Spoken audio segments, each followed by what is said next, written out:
Without a doubt, the heavyweight who struck him the hardest was Lennox Lewis. Nobody expects me to say this. Lennox Lewis fought and beat the best of his era, losing on 2 occasions but later avenging those defeats in rematches. The Lion is well regarded in the sport, with many believing his fundamental skills, strength and power put him in the conversation as one of the best heavyweights in history. To achieve that status, Lewis mixed it with the likes of Mike Tyson, Evander Holyfield and Vitaly Klitschko. His stoppage losses to Oliver McCall and Hazem Rahman, though shocking, showed vulnerabilities that made his campaign even more thrilling to witness. The Olympic gold medalist overlooked all of the above when naming the hardest hitter he faced, instead opting for Shannon Briggs. He lacked endurance, but Briggs certainly knew how to put his body weight behind a punch.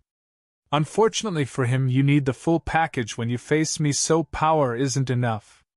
Fans may expect me to say McCall or Hazem Rahman for punching power, but I basically set myself up against both of them.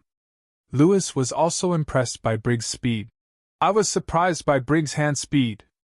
He was able to close the gap very quickly, and that allowed him to get off the big punches.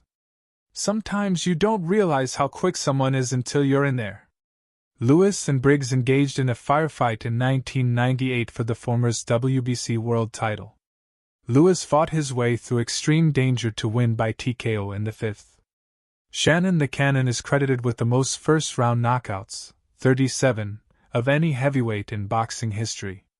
He would go on to become champion in 2006 with a win over Sairia Lyakovich. Former heavyweight champion Oliver McCall was never KO'd, but names the one man who came closest.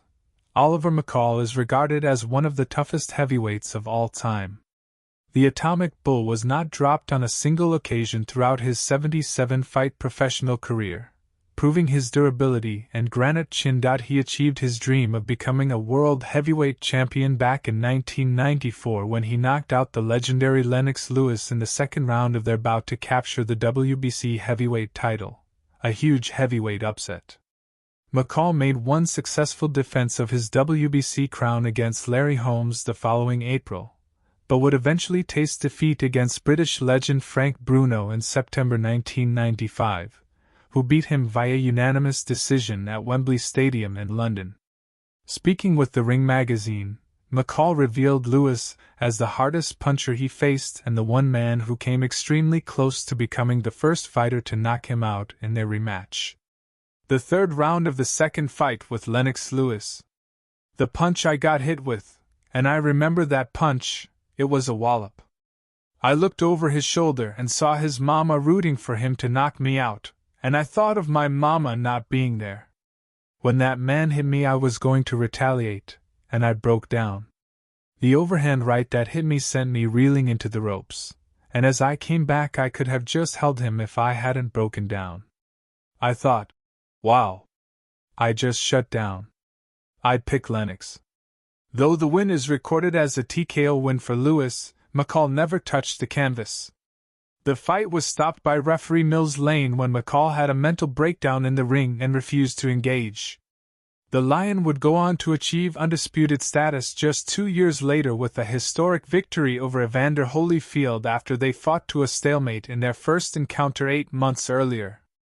As for McCall, he recovered and fought on. In fact, he controversially still competes to this day.